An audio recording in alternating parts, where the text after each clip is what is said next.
देख रहे हैं इन डार्क राजकुमार के साथ। तो चलिए बढ़ते हैं आज की कहानी की ओर। दोस्तों, मेरा नाम राजेश है और मैं पंजाब का रहने वाला हूँ। मैं पेशे से एक ट्रक ड्राइवर हूँ। रात के करीब 7 बज गए।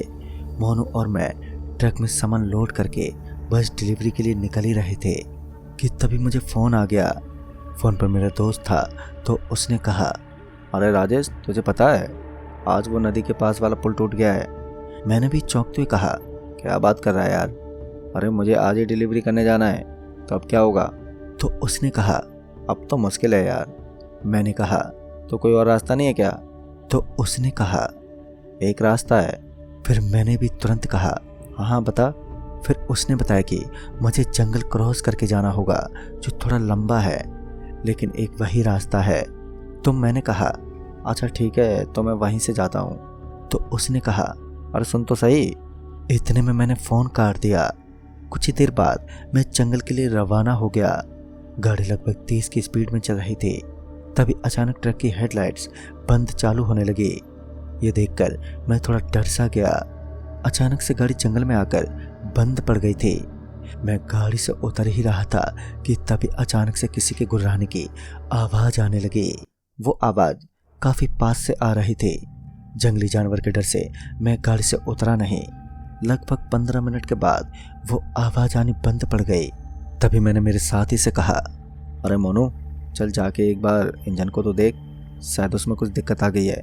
मैंने उससे कहा, अच्छा सुन, और पीछे जाके एक बार टायर चेक कर ले।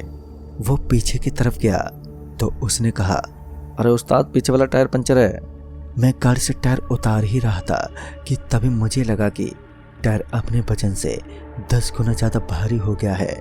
शायद ये मेरा वहम हो। उसने कहा, उस्ताद टायर ले आओ।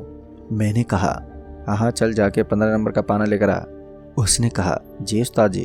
अभी मैं टायर निकाल ही रहा था और टायर निकालते ही जब मैं नया टायर लगा रहा था तभी गलती से मेरे हाथ से टायर छूट गया और उलट पुलट होके जंगल में चला गया। मैंने मोनू को कहा, अरे मोनू जरा वो टायर लेकर आना। मोनू भागता हुआ जंगल के भीतर गया। काफ़ी समय तक मैं इंतज़ार करता रहा पर मोनू कहीं दिखाई नहीं पड़ा। तभी मुझे पीछे से एक आवाज़ आई, जैसे मुझे कोई बुला रहा हो। जैसे ही मैंने पीछे देखा तो मेरी आंखें फटी की फटी रह गईं। मेरे सामने इस वक्त एक आदमी खड़ा था। उसके शरीर की पूरी हड्डियां दिख रही थी। उसके मुंह से खून टपक रहा था। उसने अपना एक हाथ ऊपर करके कुछ दिखाया। वो किसी का कटा हुआ सिल लाया था, लेकिन साफ साफ कुछ दिखाई नहीं दे रहा था। तभी उसने वो मेरे पास फेंक दिया और वो सिर किसी और का नहीं बल्कि मोनू का ही था। अब मैं ऊपर से नीचे तक बुरी तरह से कांप गया। मैं तुरंत ही वहां से जंगल की तरफ भागने लगा और वो शैतान भी मेरा ही पीछा करने लगा। अब ऐसा लग रहा था कि उसका अगला शिकार मैं ही हूँ। फिर मुझे एक बड़ा सा घना पेड़ दिखाई पड़ा। मैं तुरंत ही उस पेड़ पर चढ़ गया। वो शैतान ठीक मेरे सामने खड़ा था। शायद उसने मुझे अभी तक देखा नहीं था। मैं बहुत ही ज़्यादा डर गया था। थोड़ी देर के बाद मैं पेड़ से नीचे उतर गया। अब धीरे धीरे वो भयानक रात और भी काली होती जा रही थी। मुझे जल्द से जल्द इस जंगल से बाहर निकलने का रास्ता ढूंढना होगा। थोड़ी दूर जाने के बाद मुझे दूर एक रोशनी दिखी। शायद किसी का घर होगा। फिर मैं ज़्यादा देरी ना करते हुए उस तरफ दौड़ा। अभी मैं दौड़ ही रहा था कि तभी मैं देखता हूँ कि वहाँ पर कोई घर नहीं बल्कि उस शैतान के साथ कई और शैतान खड़े हैं। उनकी आवाज़ से तो ऐसा लग रहा था जैसे वो लोग काला जादू कर रहे हों। इतने में एक शैतान ने मुझको देख ही लिया। अब ज़्यादा कुछ ना सोचते हुए मैंने दौड़ लगाना शुरू कर दिया। मैं बहुत ही डरा हुआ, मेरे पसीने छूटने लगे। मैं अभी अपनी तेज रफ्तार से भाग ही रहा था। तभी अचानक मेरे सामने एक लड़का आ गया। काफ़ी अंधेरा था इसलिए मुझे उसकी शक्ल दिखाई नहीं दी थी, लेकिन उसके पैर उल्टे थे और बड़े ही भयानक थे। मैंने सोचा कि वो भी एक शैतान है, तो मैं तुरंत ही झाड़ू की ओर भागने लगा। तभी मुझे पीछे से एक आवाज़ आई, भागो मत, मैं इन्हें जानता हूँ, चलो मेरे साथ। उसकी बातें ना सुनते हुए मैं वहाँ से भाग गया। थोड़ी दूर पर मुझे एक कुआं दिखाई दिया। मैंने सोचा कि मैं इसमें जाकर छुप जाता हूँ।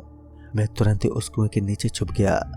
उस कुएं में थोड़ा सा पानी जमा था और मुझे काफ़ी प्यास भी लगी थी, तो मैंने कुएं का पानी पी लिया। पानी बहुत ही बेस्वाद था। मैंने उसे थूक दिया और जैसे ही मैंने उसको उठाकर ध्यान से देखा तो वो पानी नहीं बल्कि खून था और मेरे आसपास बहुत से कटे हुए हाथ, सिर और बहुत सी लाशें पड़ी हुई थी। मैं बहुत ही ज़्यादा डर गया। फिर मैंने एक ऐसा भयानक नज़ारा देखा जिसे देखकर मेरे हाथ पैर बुरी तरह से कांपने लगे थे। मेरी ओर एक शैतान आ रहा था जिसके सिर पर 2 बड़े बड़े सींग थे और उसके हाथ में कटी हुई मुंडियाँ। मैं जैसे ही भागने के लिए पीछे मुड़ा कि उसने मेरा एक पैर पकड़ लिया। मैंने जैसे तैसे अपना पैर निकाला, लेकिन उसका एक नाखून मेरे पैर पर लग गया और मेरा बहुत ही खून निकलने लगा था। मैं लड़खड़ाते हुए भाग रहा था, तभी वो लड़का मुझे फिर से मिला। उसका वो भयानक चेहरा देखकर मैं वहीं पर बेहोश हो गया। थोड़ी देर के बाद जब मुझे होश आया तो मैंने अपने आप को उसी कुएं के पास पाया।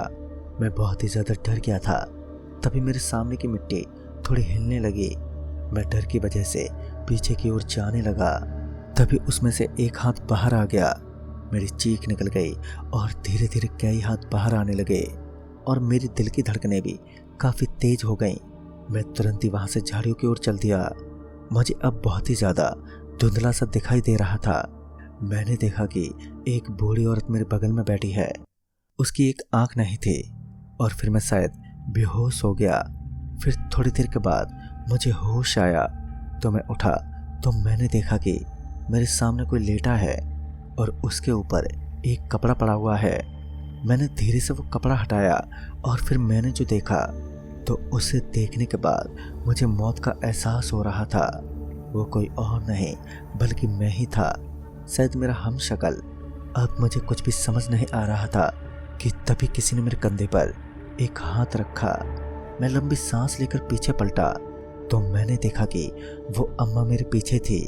फिर मैंने डरते हुए पूछा, कौन हो आप और यहाँ क्या कर रही हो? तभी उस अम्मा ने कहा, मैं तो यहाँ सालों से हूँ, यहाँ जो भी आता है उसका यही सवाल होता है। फिर मैंने डरते हुए कहा, लेकिन मैंने तुम्हारा क्या बिगाड़ा है, प्लीज़ छोड़ दो मुझे। तभी उस अम्मा ने कहा, बेटा तुझे मेरा एक काम करना होगा। तभी मैंने कहा, हाँ हाँ बोलो, तुम जो बोलोगी मैं वही करूँगा। उसने गुस्से में कहा, तो सुन, इस जंगल के बीचों बीच एक गुफा है, वहाँ पर एक कलश है, तुझे उस कलश को मुझे ला कर देना होगा। मैंने डरते हुए पूछा, लेकिन तुम इतने सालों से यहाँ क्या कर रही हो और उस कलश में ऐसा क्या है? तो उसने कहा, तू लड़का है, बहुत साहसी मालूम पड़ रहा है, एक कहानी सुनने का साहस रखता है। कई साल पहले मैं यहीं पास के एक गांव में रहती थी। हमारे गांव में बहुत दिनों से कई मौतें हो रही थीं। तभी गांव के लोगों ने एक तांत्रिक को बुलाया। उस तांत्रिक ने सभी के घर में टोटका किया और बोला कि जिस घर का नींबू काला पड़ेगा उसी घर में वो बुरी शक्ति है। मेरे घर का नींबू काला हो गया और उन गांव वालों ने मुझे काला जादू करते हुए देख लिया था, लेकिन मैंने सबको नहीं मारा। मैं बस शैतान पर काबू करना चाहती थी, लेकिन उन्हीं शैतानों ने कुछ लोगों को मार दिया। गांव वाले मुझे डायन समझकर मुझे यहीं पकड़कर जिंदा जला दिया और मैं यहीं चीखती रही कि मैंने ऐसा नहीं किया, लेकिन किसी ने मेरी मदद नहीं की। और फिर उस तांत्रिक ने कलश में हमारी शक्ति को कैद करके उसी गुफा में छोड़ दिया। तब से मेरी आत्मा यहाँ पर भटक रही है और साथ साथ उन शैतानों की भी। आज काली 14 अमावस्या की रात है और अगर आज ये काम नहीं हुआ तो हम कभी भी आज़ाद नहीं हो पाएंगे। इतना बोलते ही वो अम्मा गायब हो गई। दोस्तों, अब मेरे पास बहुत ही कम समय था। मुझे कुछ भी करके उस कलश को लाना होगा। मैं उस गुफा को ढूंढने के लिए वहां से निकल गया। थोड़ी देर के बाद मैं थक के नीचे बैठ गया। फिर जैसे ही मैंने ऊपर देखा तो मैंने देखा कि ऊपर एक खुला आसमान है और मैं अब जंगल के बीचों बीच हूँ। मैं तुरंत खड़े होकर इधर उधर गुफा को ढूंढने लगा। आखिरकार थक हार के वो गुफा मुझे मिल ही गई। बहुत ही डरावनी सी दिखाई पड़ रही थी वो। मैं धीरे धीरे उसके नज़दीक गया और फिर जैसे ही मैं गुफा के अंदर गया तो वहाँ से बहुत ही तेज़ी से चमगादड़ निकले और एक चमगादड़ का नाखून मुझे तेज़ी से लग गया, जिस वजह से मेरे हाथ में से खून निकलने लगा। मैं अभी आगे बढ़ ही रहा था कि तभी मुझे वहाँ पर वही लड़का बैठे हुए दिखाई पड़ा। अब मैं बहुत ही ज़्यादा डर गया। मैं जैसे ही वहां से निकलने की कोशिश करता कि तभी वो मेरे ठीक सामने आ गया। उस लड़के की शक्ल बहुत ही डरावनी थी। उसने मेरा हाथ पकड़ लिया और फिर जो उसने मुझे बताया, तो उसने बताया कि वो बूढ़ी औरत कोई मामूली औरत नहीं है, बल्कि एक नर पिशाचनी है। उस कलश में कोई मामूली चीज नहीं है, बल्कि एक बहुत ही शक्तिशाली पिशाच है। उस कलश को हासिल करने के बाद वो बहुत से शैतानों को काबू कर सकेगी। तभी मैंने उससे कहा, तो फिर उसे कैसे रोकें? तभी उसने कहा, आज रात 12 बजे तक उसे रोक कर रखना होगा, उसके बाद वो खुद ही नष्ट हो जाएगी। मुझे उस लड़के की बात पर यकीन हो गया और फिर मैं गुफा के बाहर निकल गया। मेरे साथ अब वो लड़का भी साथ साथ चलने लगा। अब बहुत ही तेज किसी के दहाड़ने और गुर्राने की आवाजें आने लगी। सारे शैतानों ने हमें घेर लिया था और अब वो बुढ़िया भी आ गई। तभी उस बुढ़िया ने कहा, तुझे क्या लगा तू यहाँ से चला जाएगा? वो बुढ़िया अपने असली रूप में आकर मेरी ही तरफ बढ़ने लगी। उसका वह रूप काफी भयानक था। उसके पूरे शरीर पर खून ही खून लगा था। अब वो काफी जवान दिखाई पड़ रही थी। मेरे पैर अब थर थर कांपने लगे और वो मुझ पर वार करने ही वाली थी कि तभी उस लड़के ने कुछ धूल जैसा उस पर फेंका। वो बहुत ही तेज चीख रही थी। उसकी आवाज सुनकर मुझे घुटन सी होने लगी और मेरी आंखों के सामने अंधेरा सा छा गया। और फिर मेरी नींद सुबह खुली तो मैं बहुत ही ज्यादा डरा हुआ था। तभी मैं उस जंगल से बाहर निकलने का रास्ता ढूंढने लगा और आखिरकार मुझे एक गांव दिखाई पड़ा। शायद ये वही गांव था जहां वो पिशाचनी रहती थी। मैं वहां से उस लड़के को ढूंढने लगा जिसने मेरी जान बचाई थी। और फिर मुझे एक गांव वाला दिखाई पड़ा। तभी मैंने उससे उस लड़के के बारे में पूछा, तो फिर उसने जो मुझे बताया उसे सुनकर मैं बहुत चक्का रह गया। उसने बताया कि आज से 10 साल पहले एक लड़के की लाश मिली थी और उस दिन के बाद गांव में एक अफवाह फैल गई कि उसे उसी पिशाचनी ने मारा था। इतना सुनते ही मेरी आंखें भर आईं और फिर मैंने उस गांव वाले से उस सड़क का रास्ता पूछा। उसने मुझे वहां पर जाकर छोड़ दिया।